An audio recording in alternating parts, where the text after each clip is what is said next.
Hi, this is Steve and Laurie. We're calling our program Breaking It Down with Steve and Laurie. We'll see if that sticks.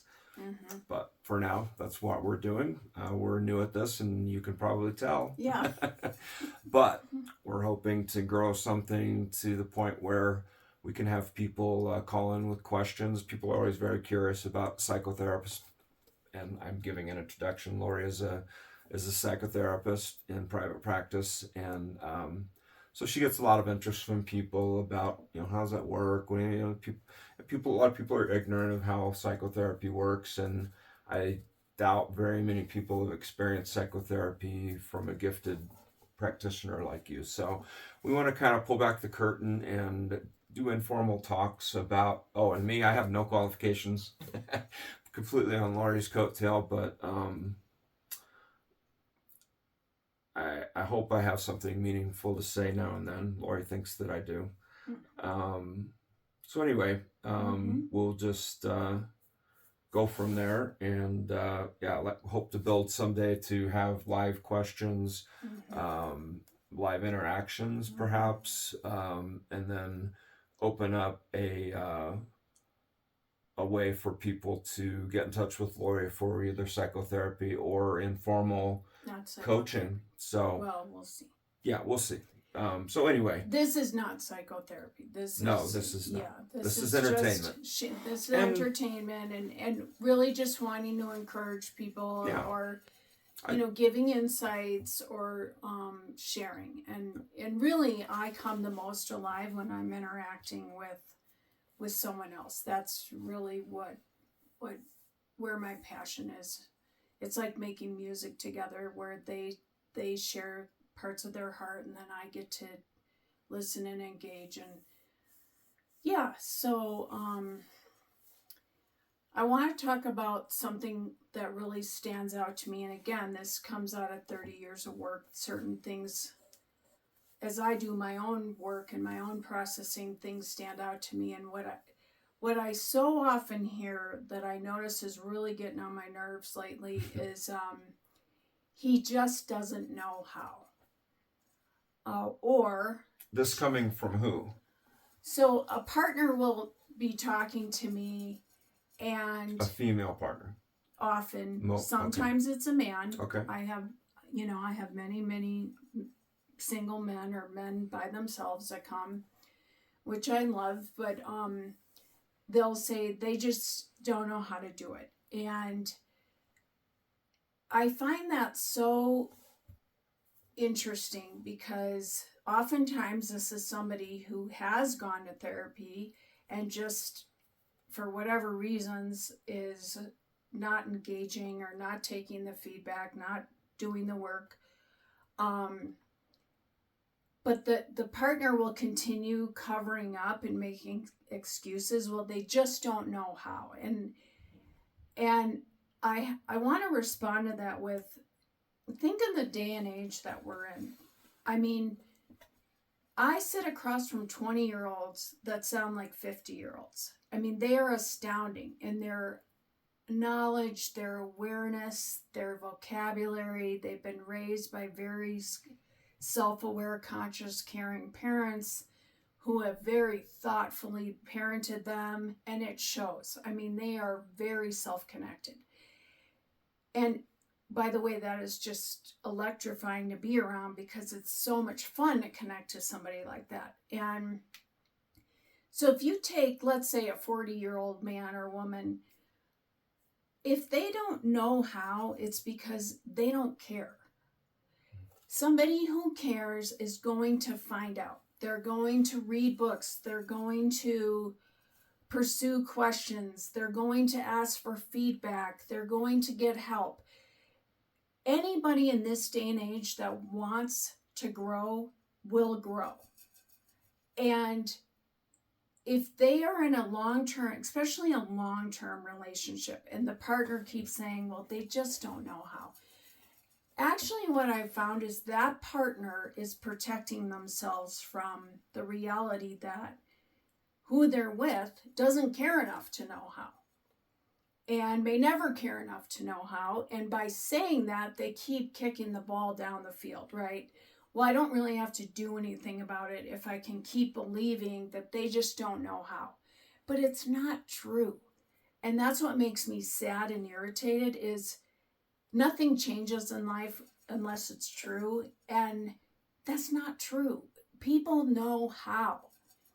If they want to know, they know how. So, I grew up, I'll never forget when the book, classic cult book came out, I'm Okay, You're Okay. And my dad had a whiteboard and he literally drew the parent child, the warm fuzzy, the cold pricklies. Now, he could understand all that intellectually. It didn't get to him emotionally. But that was the beginning of the psychological awareness into our culture, I would say the 70s. And even if you were interested intellectually, you were pursuing it. Well, there's so many more resources now that are just abundantly helpful. There are many, many ways to grow. And so that is such a defense mechanism that keeps you stuck. And honestly, it's insulting to the person because usually they're talking about a really high functioning, very intelligent, very oftentimes successful. So again, if they haven't tried to acquire those tools, it's because they don't want them. And I think if you hear yourself saying that about your partner, you want to dive in and ask yourself what feels comforting about continuing to tell yourself that. And by the way, if you are saying that to yourself, you are way over functioning in the relationship. Because if you believe they don't know how, I can promise you, you are doing you're doing the whole relationship. Well, that goes back to the point I made in an earlier video of, in that case, you're describing one person's doing the 100% and the other person's doing the 0%. Mm-hmm. And that's like trying to carry a couch by yourself. You can't carry both ends. Mm-hmm. So it just isn't going to work. Funny skit. He's hilarious. I love him. He does a hilarious skit about intimacy's not hard. It's like two people carrying a couch. If one person carries Chris Rock. Oh, okay. It's so funny, but it's so true. But yeah, if you're hearing yourself say that, then stop and ask yourself, why am I saying this to myself? What's the function of saying this? Am I just trying to avoid the realities? Is this comforting to me? Does it give me a sense of false hope? By the way, hope is always based in reality. Otherwise it's a fantasy. But again, that's just something that's been on my mind. And again, you can't make somebody else grow. I mean, if they don't want to grow, they don't want to grow. And then you have to just face what that means to you. What would that mean? Oftentimes, settling, no, divorcing. I mean, especially marriage over a long period of time becomes an entire infrastructure. So I can understand why people don't want to just walk away from a marriage, but you have to face it's always better to face the truth of the marriage rather than having a false hope, because that can free you up. Then you can start learning to not overfunction, not be over responsible, not keep trying to create something that's never going to exist. Find other ways to get your intimacy needs met, build stronger friendships.